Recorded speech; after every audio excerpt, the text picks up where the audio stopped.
Assalamualaikum warahmatullahi wabarakatuh. Halo semuanya, perkenalkan nama saya Afrilia Salsa Pristiawan dengan NIM 11224.084. Saya dari program studi administrasi bisnis Universitas 17 Agustus 1945 Surabaya. Nah, pernah nggak sih kalian berpikir nama dan juga logo suatu produk adalah aset penting bagi suatu perusahaan? Bahkan sengketa mengenai produk bisa berujung pada hukum di pengadilan loh. Nah, pada video kali ini saya akan membahas sengketa merek Gajah Duduk yang melibatkan PT Gajah Duduk dan juga PT Pisma Abadi Jaya. Kasus ini bermula di mana PT Gajah Duduk sebagai pemilik merek Gajah Duduk yang sudah terdaftar di Direktorat Jenderal Kekayaan Intelektual, di mana sudah melakukan perjanjian jual beli saham kepada PT Pisma Abadi Jaya. Dalam proses tersebut timbullah persoalan mengenai hak atas merek Gajah Duduk, di mana PT Pisma Abadi Jaya mendaftarkan pengalihan merek kepada Direktorat Jenderal Kekayaan Intelektual, di mana PT Pisma Abadi Jaya menganggap telah memiliki hak atas merek tersebut.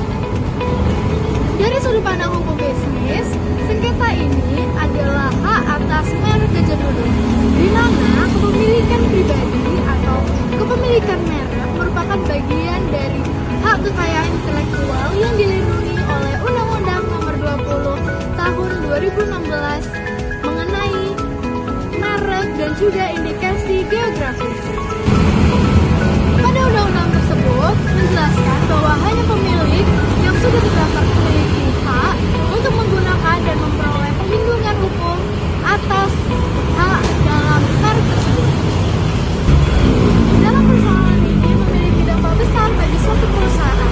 Yang pertama yaitu sisi reputasi perusahaan, yang kedua yaitu sisi kepercayaan konsumen, dan yang ketiga adalah mengganggu suatu pengeluaran dalam suatu usaha karena harus memiliki biaya tambahan untuk proses hukum dan juga penyelesaian sengketa. Yang keempat yaitu menurunnya nilai merek dan juga value. Dalam kasus ini kita dapat belajar bahwa kita sebagai pemilik usaha, yang pertama kita harus memahami dulu nih, apa sih itu kepemilikan saham dan juga kepemilikan merek. Dan yang kedua kita harus tahu bahwa kepemilikan atau pemindahan kepemilikan merek harus dilakukan secara resmi dan juga mematuhi aturan dan ketentuan hukum yang berlaku, serta perusahaan harus lebih ketat lagi atau lebih menjaga aset kekayaan intelektual dengan sangat hati-hati atau baik agar menghindari sengketa buruk atau merugikan perusahaan di masa depan. Baik, jadi kesimpulan pada kasus kali ini yaitu pada kasus merek Gajah Duduk, di mana pentingnya untuk kita sebagai pelaku usaha melindungi atau memberikan perlindungan kepada hak merek pada suatu bisnis kita, di mana pada kasus ini kita juga jadi paham atau kita jadi tahu bahwa perlindungan atau bahwa perubahan terhadap hak kepemilikan saham dan juga hak kepemilikan merek adalah dua hal yang berbeda, di mana kepemilikan saham atau menjual kepemilikan saham bukan berarti kepemilikan merek itu berpindah, karena kepemilikan merek dapat dilakukan atau bisa berpindah karena adanya melewati proses hukum secara resmi dan sah dan dicatat melalui ketentuan-ketentuan hukum yang berlaku.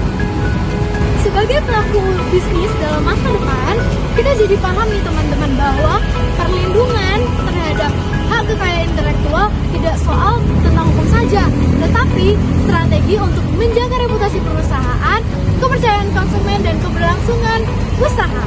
Nah, gimana teman-teman? Untuk edukasi kali ini, teman-teman merasa dibantu gak? Wawasan teman-teman jadi luas gak? Wah, kiranya edukasi kali ini membantu teman-teman semua ya yang nonton video ini. Oke, sekian dulu hasil video edukasi